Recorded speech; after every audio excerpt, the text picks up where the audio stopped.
Bismillahirrahmanirrahim, dear viewers, Assalamu alaikum. I am your host Faisal Raza Khan and you are watching Foresight.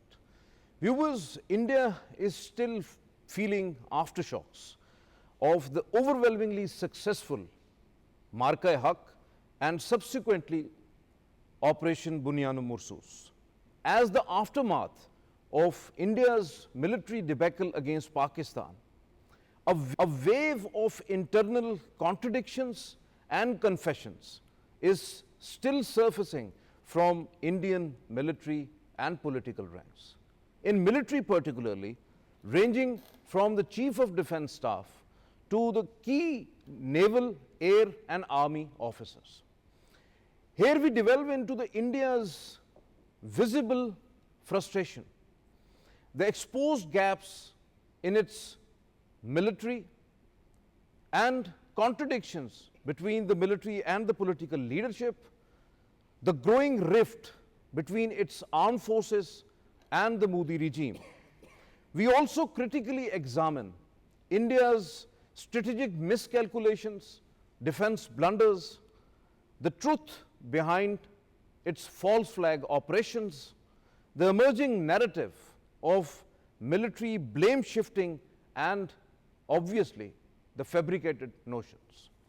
As India is actually reassessing its position in the Indo-Pacific framework and also intends to get its eroded US trust back, but keep pitching the dangerous path of hegemonic designs without assessing its regional implications and even without acknowledging that how Pakistan decisively actually responded, that actually dismantled the myth of Indian military supremacy.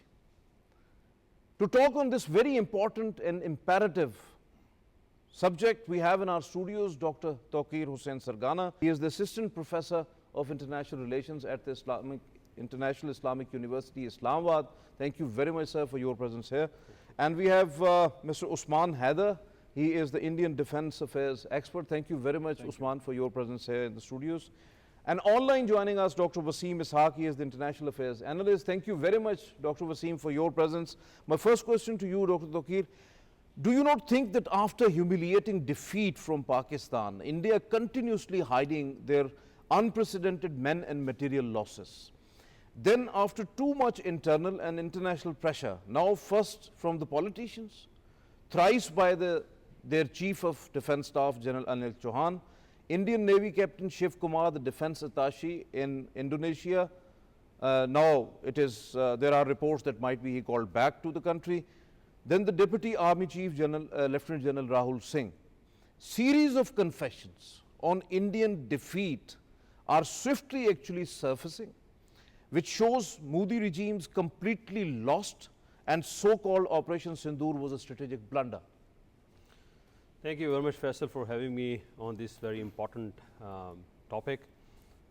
Indian leadership has been entangled with their own blunders, which they have time and again orchestrated against the stability of this region. This time, for the very first time, Indian has been not able to achieve their objectives diplomatically and militarily. So, which is why the recent statements coming from the Indian, top military leadership is a testimony to their strategic blunder that they have done in the pretext of Operation Sindoor. So, what we are witnessing now is a gradual but undeniable unraveling of India's official narrative regarding the recent standoff with Pakistan. After the successful execution of Operation Marka-e-Haq by Pakistan Armed Forces, India initially went into a typical denial mode that they have been addictive of.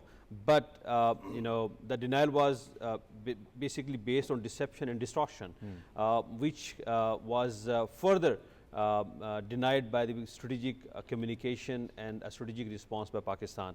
So that's why the magnitude of Pakistan's strategic and tactical response to India's deceptive narrative building has been very calculated, precise, and very robust in terms of highlighting the very importance of strategic stability within this region. So, which is why the recent statements that are coming from the naval and the top military air force side of India is again a kind of internal pressure as well as the external pressure, which is not allowing India to create a kind of narrative which allow them to become a kind of pretext a country which they can be allowed to be placed in the geopolitical and geostrategic landscape of international politics. So this time Indian leadership has not been able to come up their make their internal political dynamics in favor of their strategic discourse within the global politics. So that's why one has to be very careful in terms of decoding Indian intentions, and which were very precise by the Pakistani side. Means there is a lot of pressure on the Indian state right now that they have to speak a little bit truth. Otherwise, we know that how they are actually hiding these the realities and how they are actually labeling everything into the lies. Exactly. So no doubt about that. Usman, how do you see the confessions in bits and pieces, and certainly from Indian uniform personnels actually to bail out Indian military and to actually blame Indian political leadership because what the Indian naval Captain Shiv Kumar, the defense attaché in Indonesia, who obviously reported back home, said was actually a clear blame on Modi regime that Indian Air Force lost jets just because of the political leadership has not permitted to hit military targets inside Pakistan. Was it a bluff again, or really shows a rift between Indian political and the military leadership right now? Okay, the thing is that when we talk about this recent claim made by this Indian naval attaché in Indonesia, it can be a bluff, it can be an internal rift as well. I would go with the basically internal rift. Why I'm saying that there is an internal rift between the Indian military as well as Indian political leadership, because in all those 4 days from May 7 to May 10, Indian military lost its repute. Especially Indian Air Force, when they lost 6 combat aircrafts alongside a drone, even when they launched the strikes far from inside their own territory. Since we are coming about, then we've seen, we have learned that on May 8 and May 9, Indian Air Force aircrafts were grounded. Then Indian Army, they didn't perform very well on May 10. As far as the Indian Navy, they were not being allowed to participate in Operation Sindhu at all. So the Indian military, they basically got their reputation damaged, because we have seen in the history as well, Indian military, when there clashes or conflicts or war with Pakistan, they have managed to try to have a certain sort of a reputation in all around the world that we perform very far better than the Pakistanis. But what we have seen in May 7 till May 10, it's crystal and clear that Indian military didn't perform there well. So how basically they can come up, they come up with a plan that it's better to acknowledge the losses, what the Indian naval attaché. But you also see that he also made a claim that we also shot down several Pakistani aircraft, just to try to balance the things. But all words know, if you talk about New York Times, Washington Post, Daily Mail, Telegraph, BBC, they all know, they all basically reported that India lost the jets, and as far as the loss in Pakistan, there was no loss of any jet, and as well as the pilots. So it was basically a calculated move crafted by Indian military to re-establish their repute and image, basically in terms of international audience. But somehow it went wrong. But it is always very difficult to rebuild the repute which is already lost, and India is actually in the process of that. Really. I would just add one comment. You can't build your repute if you have done nothing. Yes. Indians were totally defeated on these 4 days.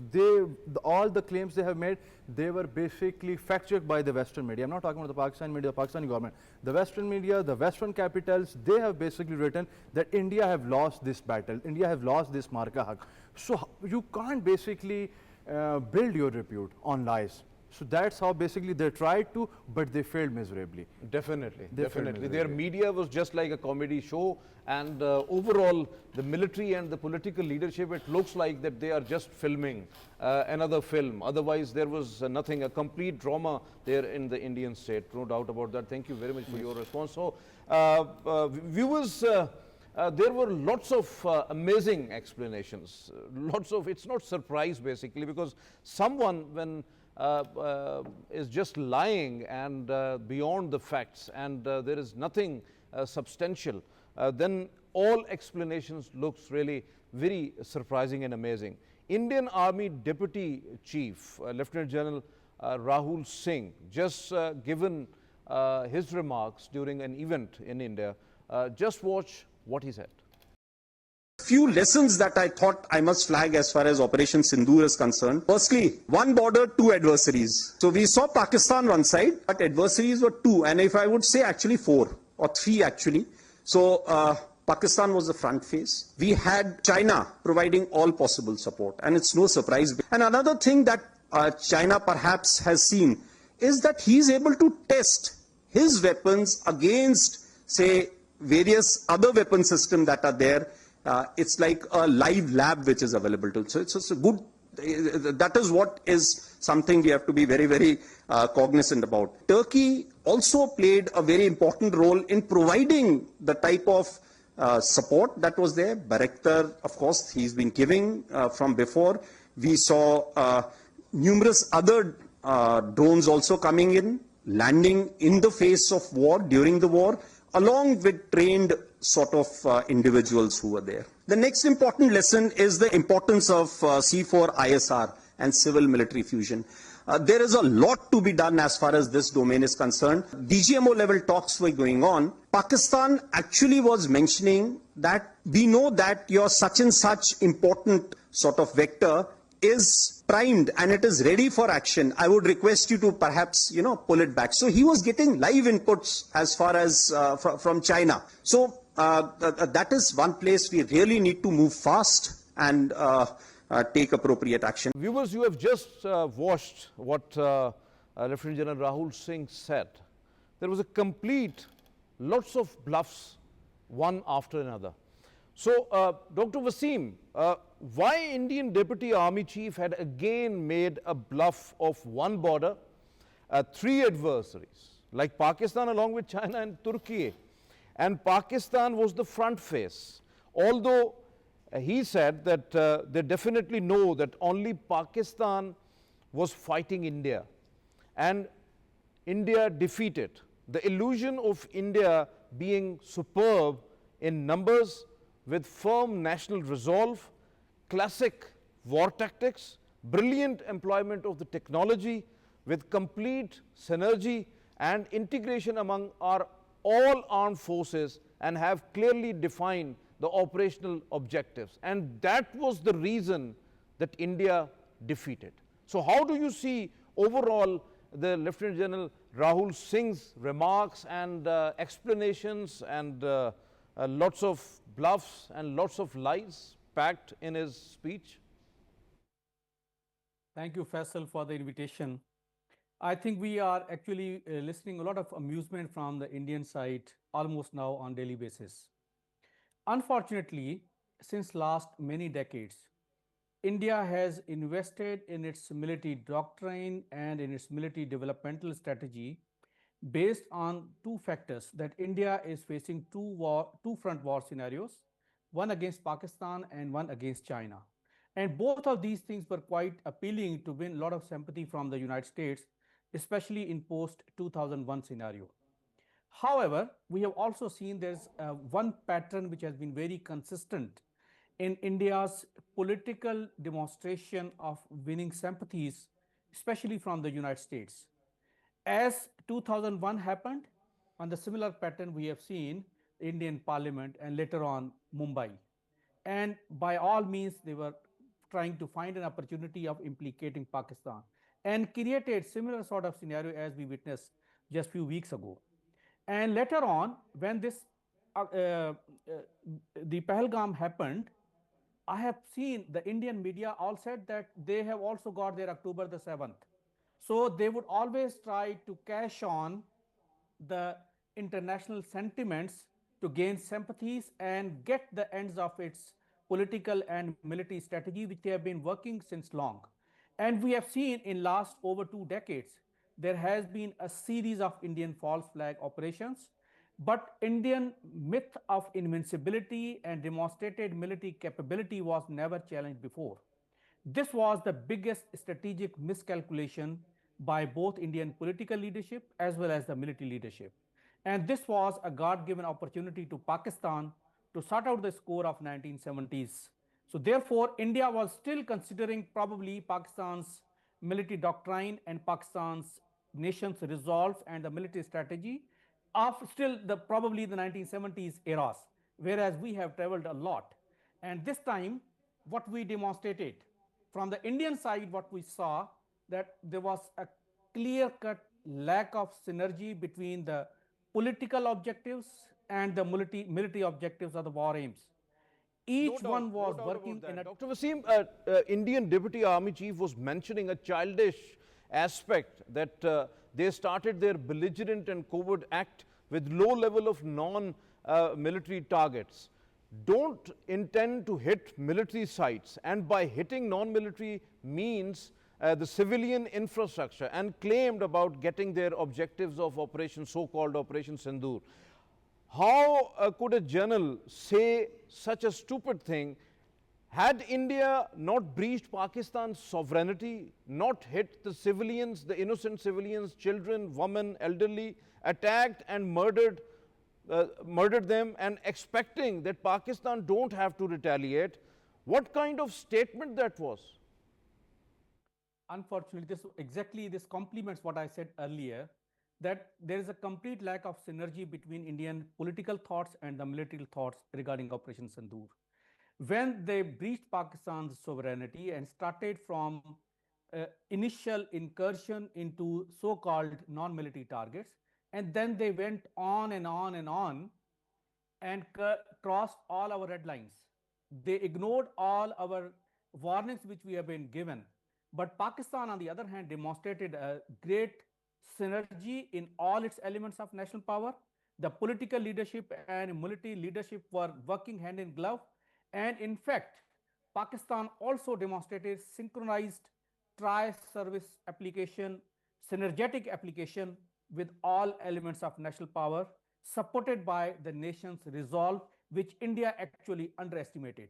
And what we have achieved now through this, as a result of our Marka-e-Haq, which we have been practicing at National Defense University since many years as the academic discourse, and we have seen its practical manifestation. The balance of power has been restored in South Asia.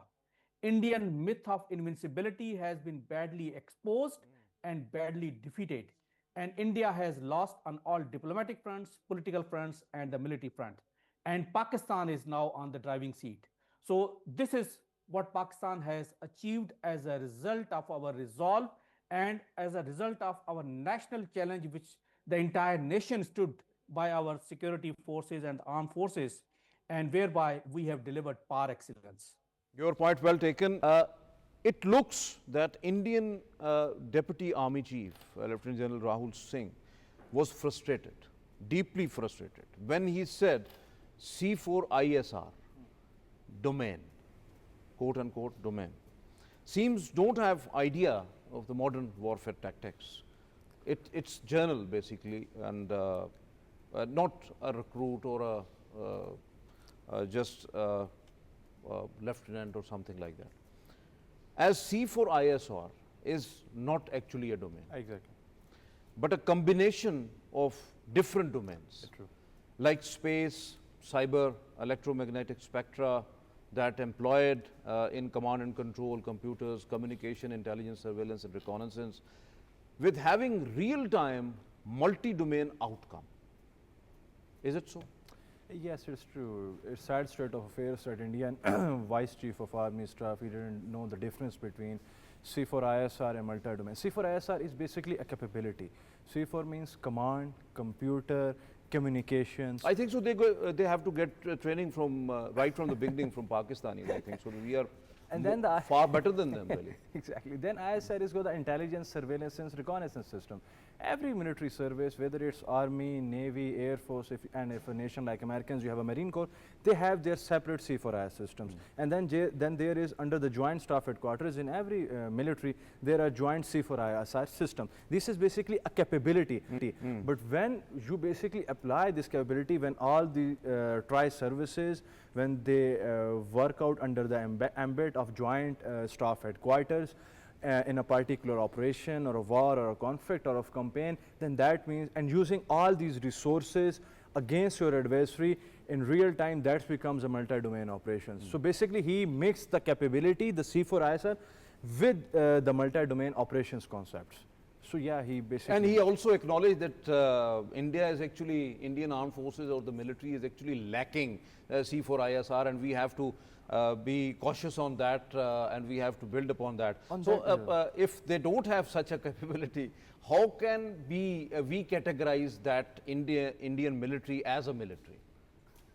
Yeah, that's what we do. The actual thing is the air battle on May 7, that basically demonstrate to the world that there is a lack of synergy between the Indian Tri-Services Command. Apart from them, their command and control failed to basically, you can say, neutralize the Pakistani air assets. The Indian Air Force C4ISR system, they didn't able to jam the Pakistani air assets. The ISR basically, which was to provide the Indian Air Force assets, which were inbound, the real-time locations of Pakistani fleet of J-10, JF-17s, F-16, but they did not basically find out the exact locations, how many of them, and what's basically will be their next maneuver. So in that regard, their C4ISR failed. I think so that the 6th and 7th midnight operation they carried out, yes, they were too exhausted because their Air Force was resting for the next couple of days. And as General Anil Chauhan said that their Air Force was grounded, and so during the war, their Air Force was grounded. I would say that they didn't have faith in their Air Force. Oh, yeah, after 7, you're right. That would be the best, yeah, because you can't just be basically exhausted with just a simple battle of 20-30 minutes. It's basically implies signals to the world as well as Pakistani Indian media as well as Indian population that they did not have faith. It's really a hard work to have 6 down. So you know that it's really a hard work. Viewers, just listen that what the highest ranking officer of the Indian military, the Chief of Defence Staff, General Anil Chauhan, what he said during the sidelines of this 22nd Shangri-La dialogue in Singapore. What is important is that not the jet being down, but why they were being down. The good part is that we are able to understand the tactical mistake which we made, remedy it, rectify it, and then implement it again after 2 days, and flew all our jets, again targeting at long range, which I said absolutely incorrect, and that is not information which I said is important. What is important is why they were down. That is more important for us. And what did we do after that? Viewers, you have just listened what the Indian Chief of Defence Staff, General Anil Chauhan, said, and the question is related to that. Dr. Tauqeer, how do you see the Indian CDS response to a question that it's not about the jet losses, it's about why it happened? And they grounded their jets for the next couple of days and then again flown with new strategy. Whether during the war, Air Forces are meant to be grounded, number one. And if you got losses, why to hide them for long when whole of the world knew that it happened? The Indian CDS statement is, first of all, an acknowledgement to their losses, and another continuation of blunder in terms of false narrative building that there is a probability that jets would be lost in during a conflict. But a country which claims air superiority, air dominance in South Asia, how they are able to ground their aircraft during the conflict, during the war. That could only happen when they are doing the assessment about your damage and how many aircraft you have lost. So you can only ground your forces at that time. So within that pretext, we have to see that a kind of country that had created a manifestation within the military, navy and air domain is unable and it was incapable of flying their own air superiority aircrafts within that conflict time period. So his remarks are, very, contextual in terms of acknowledging the Pakistan's air superiority. One of the claim that they have always denied in terms of helping Pakistan. Even in bits and pieces, but we are thankful that they are acknowledging that they got losses. Yeah, really. exactly. So thank you very much. We are thankful to them that they are actually, at least they are acknowledging the losses, even in bits and pieces, no issue at all. Usman, what about Indian Air Force? Whether it's not completely exposed during their so-called Operation Sindoor, that how vulnerable it is, flaws in the training aspects, despite of latest technology, they were unable to professionally employ it. Even they were not sync in with their Rafales, at which they are proud of that. Had lack of situational awareness, the modern warfare aspects were totally missing, while PAF actually dominated across the board and established air supremacy right from the beginning. And that was the reason why Pakistan won in the first minutes of the war. Right? Okay, so when we talk about Indian Air Force, they didn't learn any lessons from 2019. When two of Indian Air Force jets were shot down, one MiG-29, Abhinandan one, and the other was Su-30. So in all those 6 years, with all the latest equipment, because they have bought Rafales, 36 Rafales as well, after that episode, they have acquired certain new capabilities as well. But the May 7th, or you can say the night of May 6th and May 7th episode shows that Indian Air Force didn't learn anything from 2019. There is a lack of training aspects as well, because we have seen that Indian Air Force fighters, they have less flying hours, basically individual less flying hours in terms of pilots. Then there is not a synergy between the different assets, because you have to, and we have to understand that it's not a kind of training or the flying hours, they are just having a joyride, something like that. Yeah, it's more than that as well, because the aircraft, they have operating Jaguars, MiG-21s, MiG-29s, Rafales, Su-30s, they all basically have a mixture of them. All these pilots, if somebody is flying Rafale or somebody is Su-30, they also have their internal enmities as well. Like we have got this, the frontline aircraft, you are flying a very low level, you can say a low tech aircraft. So there are these rivalries going on between the Indian Air Force. First of all, they are not in sync with each other as a human resource or the technology. True. And then of course there is no internal integration, and then the broader tri-services integration. So they have lots of issues about that matters the most. And in addition to that as well, you have seen the crashes as well. Like there is one historic episode of MiG-21 which was still known as Flying Coffin. There was one movie of Rang De Basanti as well, of Amir Khan, dedicated to this, basically the whole saga as well. So Indian Air Force, the Indian pilots, they don't, but they are best at making movies. But yeah, we have seen the latest movie. War is not basically their business, so they have to avoid it. Really. Yes. Your point well taken, Usman. Dr. Waseem, what exactly the problem with India? It's military and political leadership, that once they orchestrate a false flag operation or a fake surgical strike or a belligerent misadventure, like I'm just giving you some examples, like in 2016, fake surgical strikes against Pakistan, 2017, Doklam, India initiated attack on the Chinese troops, then rushed to defuse it. Then in 2019, airspace violations and attacked Balakot after false flag operation in Pulwama, and when Pakistan retaliated, they ran to defuse the situation. In 2025, now unprovoked attack on Pakistan after another false flag operation in Pahalgam, and then pleaded for ceasefire to the third and the fourth and the fifth countries bilaterally and internationally. So how do you see this doing a false flag, then coming to defuse it, or either to plead for a ceasefire or something like that? Faisal, there has been a history of India creating situations whereby they could gain a political mileage out of that.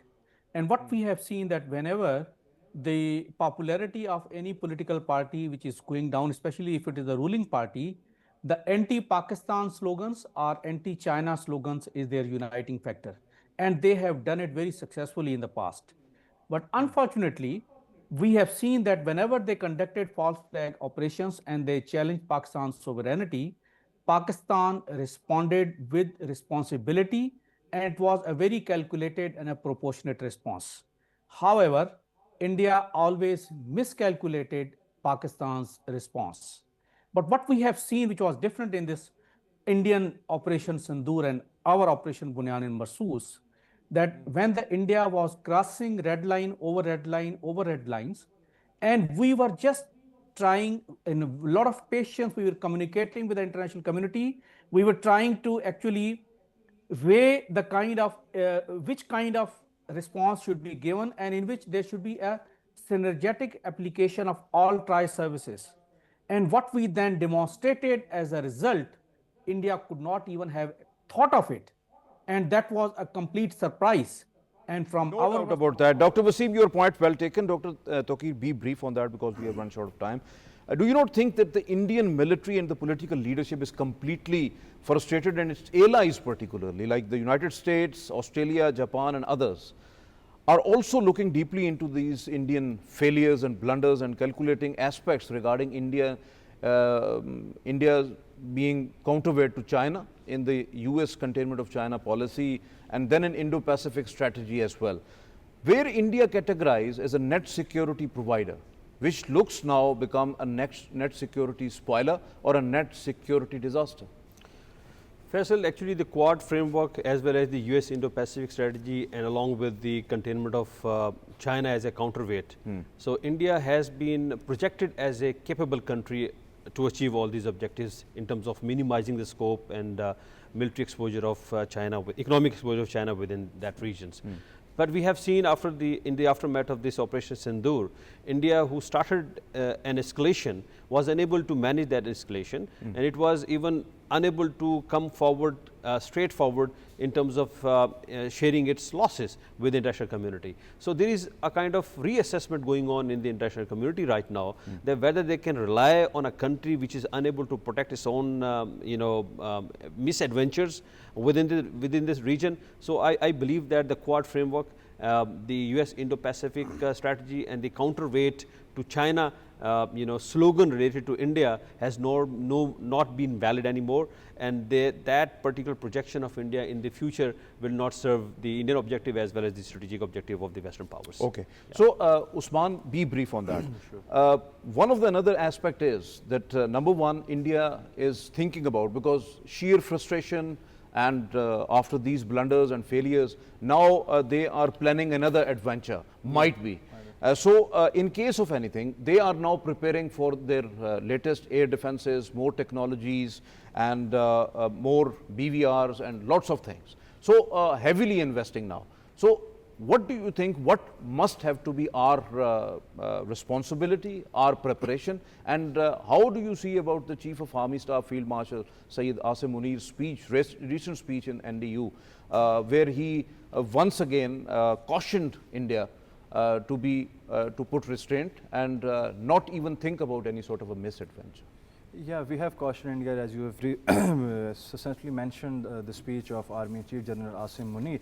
But I think that we can expect anything from the Indians. So what we can do is that we have to build our capabilities as well. What we can do is we can acquire KJ500 AWACS, we can acquire HQ19s, we can acquire additional squadrons of J10s. We are in the process of acquiring J35, but we also need more J10 as well, because recently we only have 2 squadrons. But in between the lines, why I'm more of emphasizing on HQ19, there is a missile known as BM4. It's a hypersonic missile which is now India may test this year. It's not in the you can say the frontline media, but they have developed this BM4 missile, and it's a hypersonic missile. To intercept this, you have to have HQ19. So Pakistan should invest on it, and we also need to have new anti-aircraft guns, the modern Y, because we have seen that on May 8 and 9, 10, the Orlikhan, the previous, they have performed well. Yeah, definitely you are talking about anti-drone vehicles. Not only the soft hardware, but also the hard hardware. The hard hardware. Definitely. Your point well taken. Thank you very much, Usman, for your presence here. Thank you very much, Dr. Tauqeer. And thank you very much, Dr. Waseem, for your presence online. Viewers, as you have just listened to our panelists, now Indian leadership is actually entangled into their own strategic blunders, basically. Now Indian military and the political leadership are in sheer rift between each other. And as after the Pakistan's brilliant response, the dynamics are actually shifted in South Asia. Indian invincibility or the myth of Indian military supremacy is completely ended. And there is a sheer encouragement among other regional countries that India is not a big gun. So here I repeat the punchline of the Chief of Army Staff, Field Marshal Syed Asim Munir's address at the National Defence University. He said, and I quote, that wars are not won through media rhetorics, imported fancy hardwares, or political sloganeering, but through faith, professional competence, operational clarity, institutional strength, and the most important, the national resolve. So India must remember the Chief of Army Staff, Field Marshal Syed Asim Munir words, then Marka-e-Haq and Operation Bunyan Mursus, with the hope that India never repeat its past mistakes. This is all from today's Foresight. It's time to sign off. Allah Hafiz.